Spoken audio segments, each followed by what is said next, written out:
جوانی کی پہلی رات پارٹ 2۔ وہ دونوں کمرے میں چلی گئی اور کمرے کو لاک کر دیا۔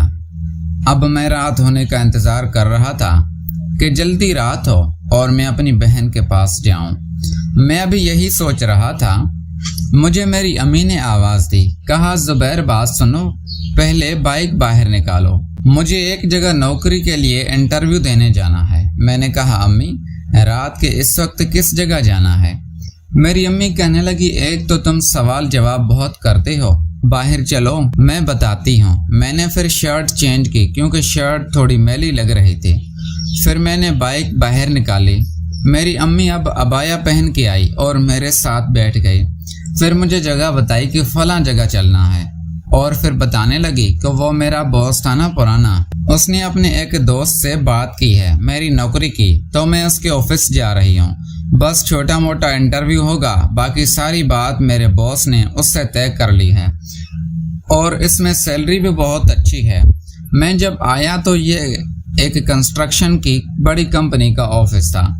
میں بھی اپنی امی کے ساتھ اس آفس میں آیا۔ میری امی نے کہا کہ تم یہاں ویٹنگ ایریا میں بیٹھ جاؤ، میں بس اندر جا ہی رہی ہوں۔ میں نے دیکھا تو آفس میں رش بالکل بھی نہیں تھا۔ ایسے فیل ہو رہا تھا کہ آفس کے کمرے میں صرف کوئی ایک شخص اور میری امی تھی۔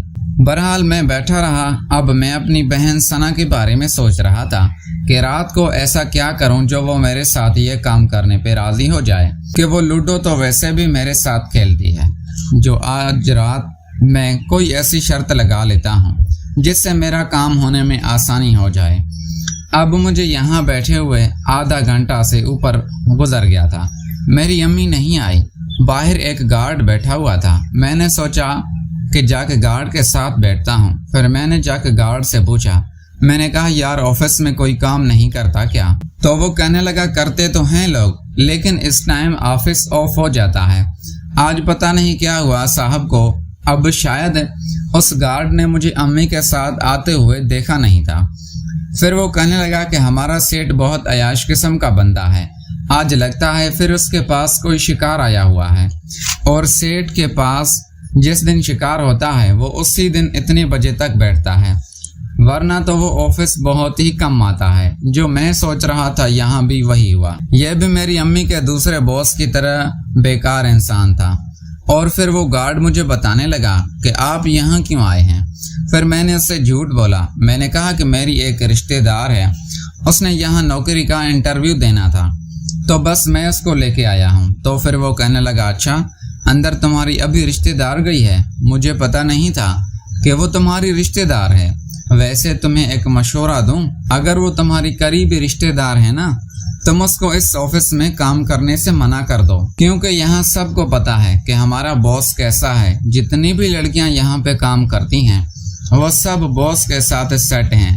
پھر میں نے دل میں سوچا کہ امی کو میں اس آفس میں نوکری نہیں کرنے دوں گا، اور پھر میں گارڈ سے اٹھ کے واپس وہاں جا کے بیٹھ گیا جہاں مجھے امی چھوڑ کے گئی تھی۔ اب امی کو اندر گئے ہوئے تقریباً گھنٹہ ہونے والا تھا۔ پھر میں نے سوچا کہ میں امی کو کال کرتا ہوں۔ میں نے جب اپنی امی کو کال کی تو میری امی کی آواز آگے سے عجیب تھی، اس کی سانسیں چڑھی ہوئی تھی۔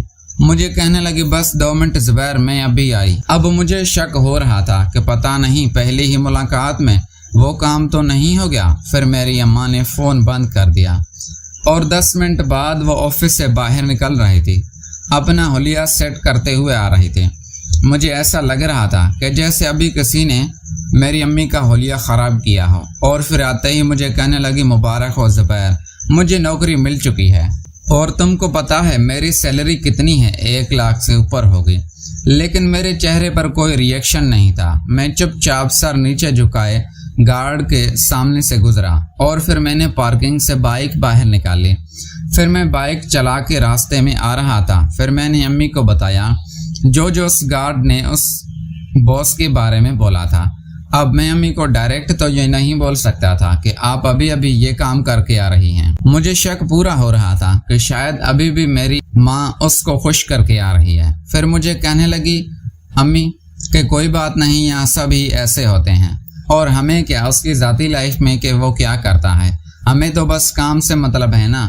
میں نے تو کام کرنا ہے۔ اور پھر میں نے کہا امی آپ نے ویسے کیا کام کرنا ہے یہاں پہ؟ میری امی کہنے لگی زیادہ ہیوی کام نہیں ہے، بس کسٹمر ڈیلنگ ہے، کیونکہ یہ ایک کنسٹرکشن کمپنی کا آفس ہے۔ یہ لوگ بنگلو بناتے ہیں اور پھر ان کو سیل کرتے ہیں، تو جو بھی نیا کسٹمر آئے گا ڈیلنگ مجھے ہی کرنی ہوگی۔ اور یہ میں نے سن رکھا تھا کہ اس طرح کے کام میں عورت کو بہت زیادہ کمپرومائز کرنے پڑتے ہیں۔ میں نے کہا امی یہ کام ٹھیک نہیں ہے، آپ یہ جاب نہ کریں، آپ ایک کام کریں، آپ گھر بیٹھ جائیں، میں کوئی اچھی سی نوکری ڈھونڈتا ہوں، میں اپنی ساری سیلری آپ کے ہاتھ میں رکھوں گا۔ اب میں یہ نہیں چاہتا تھا کہ میری امی یہ کام کریں، لیکن شاید میری امی یہ کام کسی مجبوری کی وجہ سے نہیں، اپنے شوق کی وجہ سے کر رہی تھی۔ تو وہ مجھ میں راستے پہ ہی غصہ ہونے لگی، کہنے لگی مجھے سب پتا ہے، تم دونوں باپ بیٹے ہو ہی ایسے، تم دونوں سے میری ترقی دیکھی ہی نہیں جاتی۔ بہرحال مجھے کسی کی پرواہ نہیں ہے، میں نوکری کروں گی۔ اور پھر میں خاموش ہو کے بیٹھا رہا۔ پھر میں نے امی سے راستے پر کوئی بات نہیں کی۔ گھر پہنچا تو گھر کے مین دروازے کی چابی میری امی کے پاس تھی۔